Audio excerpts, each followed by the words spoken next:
getting ready. Handshakes will be, and there we are. We are about to start. Big question, will Magnus take similar setups as the one that we saw with Wesley?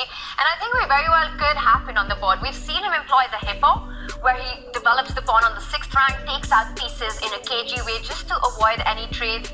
David, you know Magnus best. What is going on in his mind about his opening approach right now? He's just wondering how to throw Fabiano off, how to get out of the books, and how to ensure he avoids preparation. It was funny, as you were talking there, Tanya, I was thinking, what would I do? I would probably play b6, and then Magnus played it. He beat me to the punch, but this move, it's very provocative again. It doesn't fight directly for the center, but it does allow black's light squared bishop to fianchetto. So it depends on how Fabiano approaches this. Does he try to punish black for giving away the center, giving away a bunch of central squares, or does he just try to transpose into better known waters? He plays f3, one of the most ambitious moves here, Robert, trying to build the biggest pawn center possible for white. I think it's a good decision from Fabiano because it does make your diagonals a little bit loose. Your dark squares can be taken advantage of later, but you're playing in a principal manner. If your opponent is playing on the flank, you play in the center. So the f3 move to play e4 next. I am interested to know why Fabiano is thinking at this stage. I think he can even take the knight to try to bring a black piece to the center and then strike with e4 to gain a tempo. So far, so good for Fabi, but I like the choice from Magnus nonetheless. You have to play something that's offbeat, that does not allow a forced draw, and while white is better, at least black will have some long-term chances. Yeah, both sides get what they want. Fabiano will maybe obtain a small space advantage with white, very healthy position. Magnus gets a non-orthodox pawn structure and active pieces of his own as he pauses. He's about to recapture the piece. And he's just deciding how to recapture that piece. But I think either way that he takes it, it's the queen that's coming out. Yes, I was about to say that the e-pawn will move forward, gaining space over the center, also opening up the path for the bishop to come into an active square, perhaps c4. Yeah, I like white's position, I've got to say, Robert. Yeah, I'm just imagining Magnus reflecting on Wesley's position. Like, why couldn't I get something like that? And the reason why is that Fabiano started 1d4. We didn't really talk about his first move, but he's historically loved playing e4, the king's pawn push on move 1. He chose d4 to play a more solid setup. And for Magnus, looking at this position, where is he going to counter? What pawns are he going to throw forward? And it looks like white just has the upper hand because of the dominance of the center. I like white's center. White's knight will happily develop to the square in front of the king, and it just looks like harmony in white's pieces. Meanwhile, black still has to figure out the piece setup that you want. The ideal square for that knight would be, for the black knight would be c6, but that comes in the way of Magnus's bishop right now. What do you think about this surprise that you mentioned earlier, that Fabi starts with 1d4? This ambitious approach of going with the f3 opening, we're just seeing Fabi not back down against Magnus. He's declining repetitions in positions, in complicated positions. He's going all out. It's like a Fabi 2.0.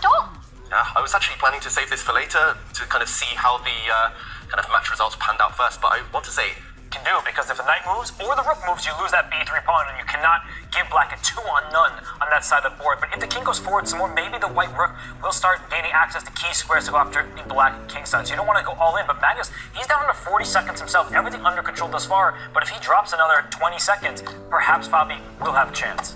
Fabi gets rid of another set of pawns. Suddenly some counterplay potentially, getting his rook active. The black bishop drops back though. What a nice move there from Magnus to keep control, to remind white of the weakness. The white b pawn, the isolated pawn on the queen side, it's tying down white's pieces, and now the board is even more open.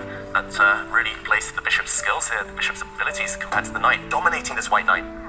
Really nice there, but pawns have been traded off, and we see the eval bar, but is it as easy as the eval bar seems to imply? Well, white just has these two moves that you're seeing, the rook going back and forth, and now can be freed because the b3 pawn is defended. So Magnus, he's bringing his king forward. Every single piece for him is doing his job. It kind of reminds me of the endgame with Alireza Firouzja, where he had rook and bishop, Alireza had rook and knight, and now he's just targeting that weakness, and Fabi's, he has to passively defend.